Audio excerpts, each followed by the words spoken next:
If you could only choose one product from every category, primer, foundation, concealer, etc., what would it be and why? I'm sharing my picks with you in 3, 2, 1. Hey, it's Amanda. Welcome back to my channel. But if it's your first time here and you enjoy beauty hauls, unboxings, first impressions, reviews, and live swatches, you've come to the right place to hit subscribe for new videos weekly. So I did the 20 best products from 20 different brands in under 20 minutes, and it got me thinking, like, if I threw away my whole makeup collection, which I would never do, that'd be so sad, and I had to start from scratch, what products would I purchase immediately? I kind of thought about like which products like I immediately think of that I can get like the most use out of. I wanted to share my picks with you. Let me know in the comments what your picks would be. I do have a little bit of crossover from my 2020 video, so I'll link it in the cards and also in the description below so you can refer to it. So without further ado, let's get started. So if I could only keep one primer, it would have to be the Touch in Sol No Pore Bloom Primer. I just can't get enough of this primer. I have tried so many other primers since I've received this one in BOXYCHARM, and I just keep going back to it. Literally, one pump is all you need, and it works with every foundation that I've used. It's like the perfect amount of hydration for my skin, and the way that it just really adheres with my skin with the foundation for a flawless finish is unreal. I didn't ever think I would find a primer this good. Like, a lot of the times when I test out a primer, it's not hydrating enough, or it's too sticky, or my foundation is sliding everywhere, but I don't run into any of that. Like, this little magic bottle does it for me. It also works well with my T-zone, which is where I get the oiliest. I don't notice my makeup breaking up or caking throughout the day. All around, really awesome primer. Foundation was tricky because I gravitate towards a lot of matte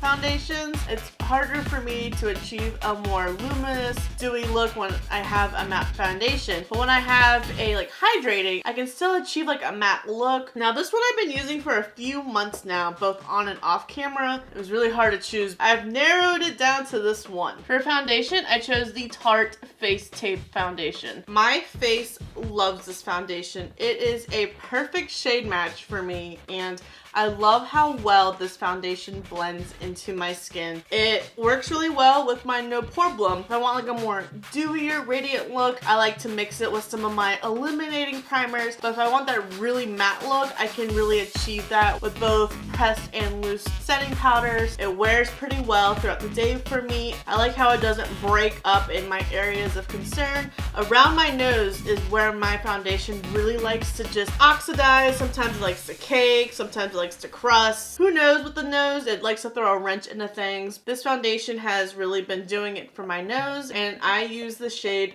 35N, which is medium neutral. I really love foundations with neutral undertones. It's like, yes, I get red right here, and like in this area it can be like more of a yellow, so if I can just get a neutral one, it really just helps balance it all out instead of trying to like mix and be there forever. Concealer was difficult too, just because I'm getting back into the swing of using concealer. This one I believe also was in my 2020 video, and I chose the e.l.f. 16-Hour Camo Concealer. The reason why I chose this one is because it pretty much is a shape tape but hydrating. I've cut the crease with this concealer, and it's a really nice base, and I've used it under my under eye, and it doesn't crease up, it doesn't look cakey, it sets really nice with my powder. Plus it's $6, so it's $20 cheaper than shape tape. And I also find it really hydrating underneath my eyes, because underneath my eyes is a very dry area for me. I chose a pressed powder as well as a loose powder, and I kind of use the two for different reasons. For pressed powder, I chose the Laura Geller Balance and Brighten Foundation, and I use the shade medium. I have not found a pressed translucent powder that I am crazy about. All of them have been just kind of like, eh. I'd rather just use a loose powder at that point. But I love this Laura Geller pressed foundation because if my foundation shade is too light, this is a nice way of being able to neutralize, kind of make it match my neck. So I don't have like that defined line of, yes, I have foundation and this is my natural skin colors. And it doesn't cake up on top of a liquid foundation. It really sets things into place. Kind of sad that Ulta's not carrying Laura Geller anymore. So I don't know where else else I'm gonna buy this. I still have a decent amount. I mean, I made a chunk in it. I don't use this all the time because sometimes I do like using a loose powder. Like if I'm not doing like a full face, it's kind of like a more sheer look. I'll turn to this to set the face. Especially for the summer, I like to use like a tinted moisturizer, and this on top of it is fantastic. And then for loose powder, I chose the Too Faced Do You, and I use the shade Translucent Radiant Nude. I have been living for loose powders that aren't just like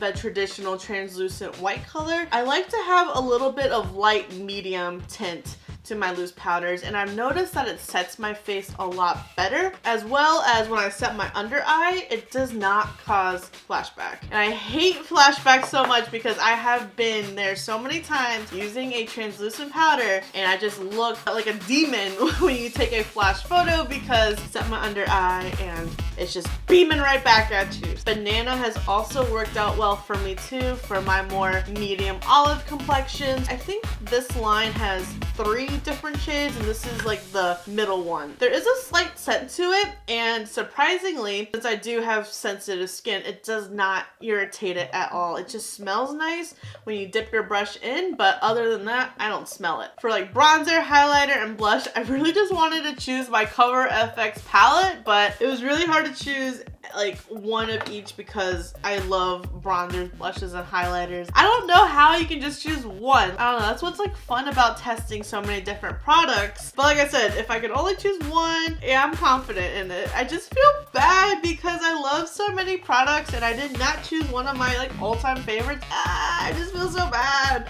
Otherwise, it would have been another 2020 video. Okay, but this next product was from that video too. It's just so hard. For bronzer, I chose the Milani bronzer in the shade Sun Kissed. It doesn't even look like I've ever used this bronzer before, but I use it all the time and it doesn't kick back on you. It blends in so nice. Like, it's pretty much effortless. That's what I love about it, because when I first started using bronzer, I was like, ooh, it just looks like I just slapped on some mud. This bronzer has really helped me get used to like really blending it in, building it up. I just love this bronzer so much. Milani is drugstore, so it's very affordable. I think it's better than most high-end bronzers I've ever tried. I gravitate back to this one all the time. Between this and Physicians Formula, that was the one it was like tied against. They just do the job. If I can just buy a $10 bronzer, I'm good. I don't have to spend $30 on one. Yes, it's probably nicer brand, whatever it may be, but this is just as good, if not better, because clearly I chose this one. And this pan will last you forever. I've been using this for months now, and it's just like, have you? Have you? Blush was super hard because, you know, my favorite is Serafina. But would that be the one I could only choose because it's not? And I feel so terrible saying that because I love Juvia's Place. I'm about to spiral because I didn't choose it. I chose the NARS Orgasm. I love the shade and I've only had mini ones of it because of how expensive NARS Orgasm is for blush. I think this blush is about like $40 and I'm just like, $40 for a blush? I'll just keep taking my samples, thank you. I used to only use Orgasm on special occasions because it's so pretty and expensive, but it's like the perfect pink blush shade ever. I don't know what it is about it. Like, you could have a no makeup day and it just adds like just the amount of depth and dimension to your cheek, or if you're going for a bolder look and you build it up, you're just like, look at that cheek go. It was hard to choose, okay? I panicked. Highlighter was also the one that was super difficult because automatically I'm like Rodeo Drive, but I also hate the words limited edition, and I chose a limited edition highlighter, which I don't even think they carry this no more, so I'd be screwed if the rest of my makeup collection just poofed out of thin air with Thanos' snap. Maybe I need to use the gauntlet to bring this back. This is a good highlighter, and I'm sorry if you don't have it in your collection, but if they ever bring it back, you better get it. Because I said so. That's what your parents would say, right? I'm calming down now. For highlighter, I chose the Anastasia Beverly Hills Amrezi highlighter. The Amrezi Anastasia Beverly Hills eyeshadow palette was the first palette by ABH I purchased, and I fell in love with that palette. That palette had some of the best shades in it. My palette, rest in peace. That was like one of my first high-end ones that I purchased. I used the crap out of that palette, and I miss it. They need to bring that back and this back, because this highlighter, girl, beautiful. Like, I'm scared just holding it right now. This is my second one. Yes, I've gone through it before. When they relaunched this, because they did bring it back, I had to get one. Because sometimes when they say limited edition, it's out for a while. This one was not out for a while, and it kept flying off the shelves. Like, it was never in stock at any of my Ultas or my Sephora's, and I'm like, how the heck am I gonna get another one of these? Can you please relaunch it again so I can use this one and buy another backup? It's like the perfect gold highlighter that works on everyone's skin tone. It's just gorgeous. I can't get enough of it. Eyeshadow palettes were probably also like one of the hardest products to choose, because there are so many palettes that I just love and adore, and I'm thinking about doing like a favorites palette video. Comment below if that would be something you're interested in. I have a lot of favorite palettes, a lot that I use both on and off camera, and some that are collecting dust and you need to be pulled out from a shop my stash to use again. There's a lot of good eyeshadows out there. I almost didn't know which one to choose. Like, I probably just had to like flip a coin or something. For an eyeshadow palette, I chose the Jaclyn Hill Morphe palette, and this palette, it is so pretty. It was really hard to choose a palette because I'm like, all right, I need to be able to create all the looks I ever want to create. So with this palette, I felt like, all right, I could add my pops of color.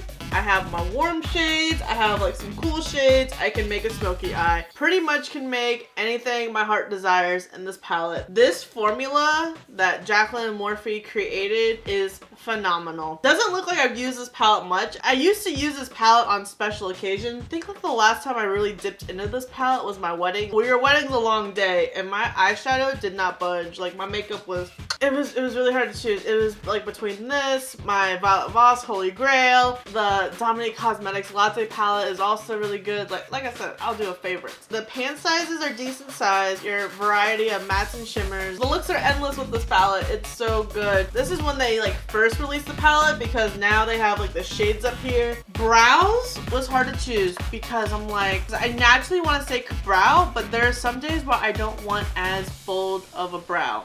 So I had to think of a product of I can do a really bold brow with, but also like a soft brow, and I chose the Benefit Goof Proof Pencil. Now, I really wanted to choose like precisely my brow or the ABH Brow Wiz, so there's foundation on my Goof Proof, ignore it. But what I like about it is that teardrop shape that you see, and it's also thicker than the ABH and precisely my brow tip, and it just makes it easier of, do I want to add more or less for kind of if I'm going for bolder or more feathered look. I just feel like I have really good control of this. Whereas typically with ABH Brow Wiz or precisely my brow, I'm kind of struggling of making it a little bit bolder. I find myself pressing too hard and the tip breaking, thus wasting more product. Returning from the 2020 video, to set the brows, I have the Anastasia Beverly Hills Clear Brow Gel. I don't know when a brand is gonna make something better than this brow gel, or if that's even possible, because this one I always gravitate back towards. It sets my brows the best, and with me having an anxiety, nervous habit, I always like to pick my brows and my brow hair shed, but when I set my brows with this, it makes them nice and crusty, and I just don't want to ever touch them because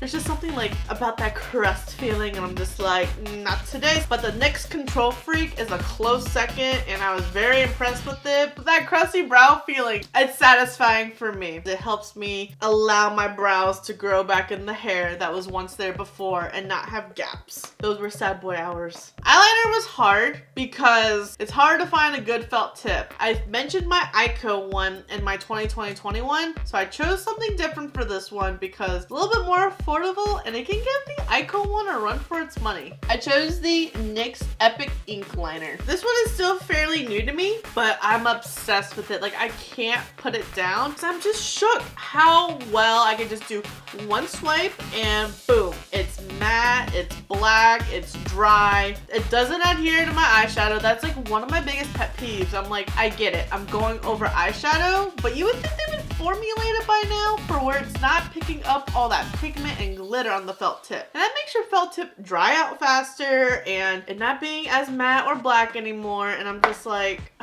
you guys are killing me over here. That's how they get you to come back to buy another one. But this next one, it's killing it. I'm loving it, and it's drugstore. So that's liquid eyeliner. I also had to choose a pencil eyeliner. But I'm throwing it old school because I used to use this all the time. It's the Urban Decay Perversion eyeliner. This eyeliner just doesn't smudge underneath my eyes. Why I chose this one the most is because I have really watery eyes and they leak throughout the day. I don't know. They just want to cry for whatever reason.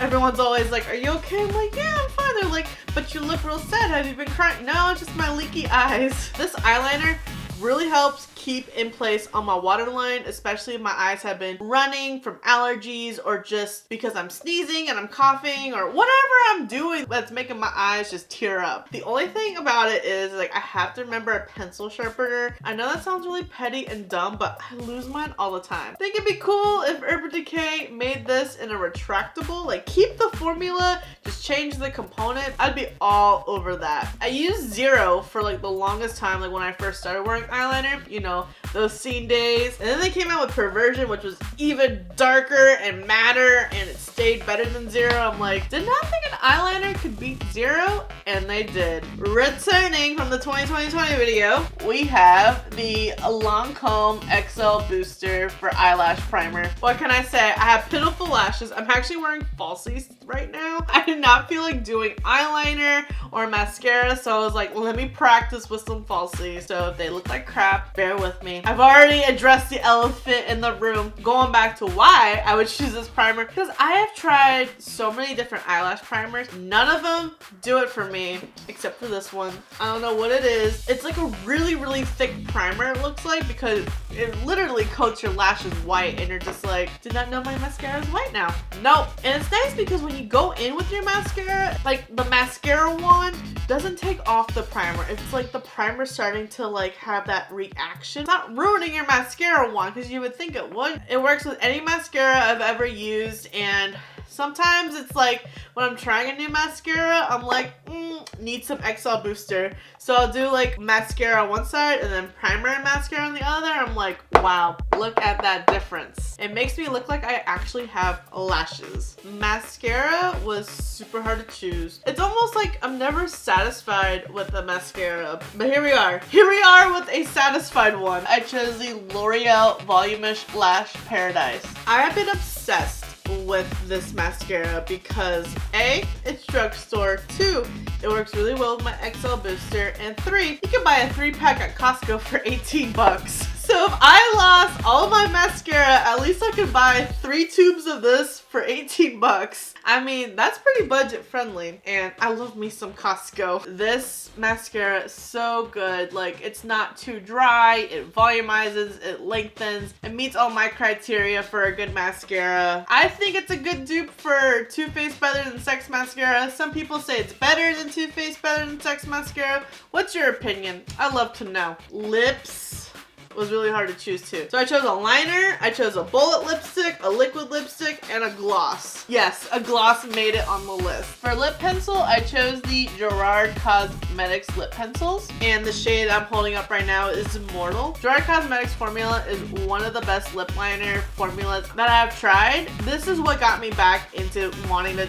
incorporate lip liner back in my routine because it's creamy, they have a really good shade range, it makes everything so much easier just outlining your lips. Because when I try most lip liner pencils, they're hard. And I'm just like, why is it hard? I mean, I know it's wood, but hello, make it a little creamy. Like, this is so creamy. And I almost chose the LA Cosmetics ones too because it's retractable. Immortal is like the perfect red. Like, it works with like all my red lipsticks that I have. Every other lip liner I have has worked out really super nice. Obsessed. If I didn't try this formula in the mystery unboxing, I probably wouldn't be using lip liner right now. Bullet lipstick was really hard to choose. I chose the ColourPop bullet lipsticks, and specifically I would want to choose the Cream Luxe formula instead of the matte because this is more hydrating and friendlier to my lips. Since my lips are pretty dry, I like to have a little bit more hydration to them. You can't beat this for $7. Like, it's just such good quality. ColourPop has an amazing shade range of this formula on their website. Ulta has a couple of them. This is the shade on display, and it goes really nice with that lip liner Immortal. I've done a swatch video of these. I talk about this product all the time. I really wanted to choose their liquid lipsticks. I chose a different one. So I was like, all right, it's the Bullet formula's time to shine. I chose the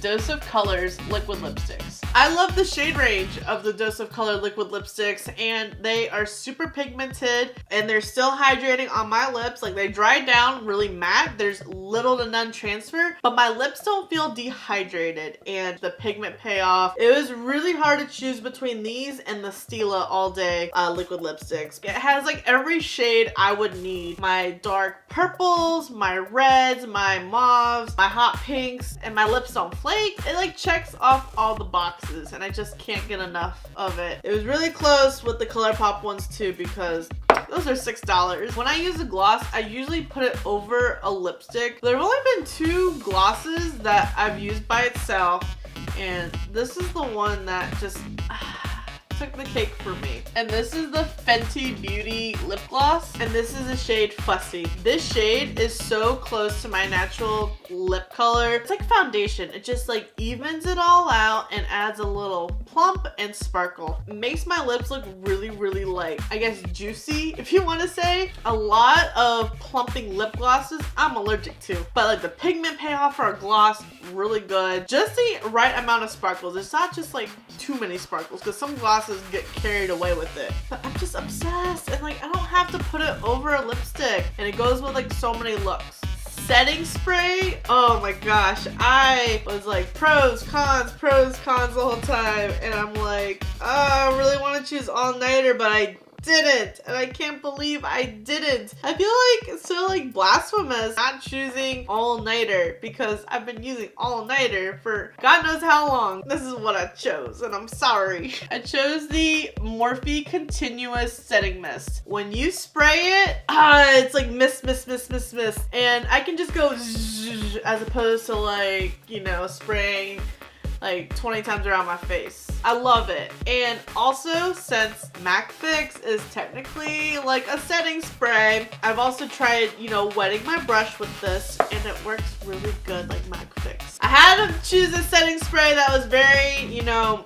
multi-use, and yes, All Nighter does too, but the spray radius in this one is so good. Like the deliverance and how it hits my face. Yeah, that sounds really bad, hitting your face, but you know what I mean, like when you your face. I just had to choose it. I know. I feel like I cheated on All Nighter. This is a really good one. Pretty affordable. You can probably get 2 cans of this for the price of 1 All Nighter. So I challenge you to do this. If you lost your whole makeup collection and you had to start from scratch, which one product from each category would you choose? This isn't easy to choose. As I stare at my vanity, I'm just like, I'm so sorry, products I did not choose. Let me know what your picks would be. Let me know if we had similar picks. Don't forget to check out my 2020 video. Also really hard to choose. Thank you so much for watching. I really hope you enjoyed this video and found it useful. Don't forget to subscribe before you leave, and I will see you in the next video.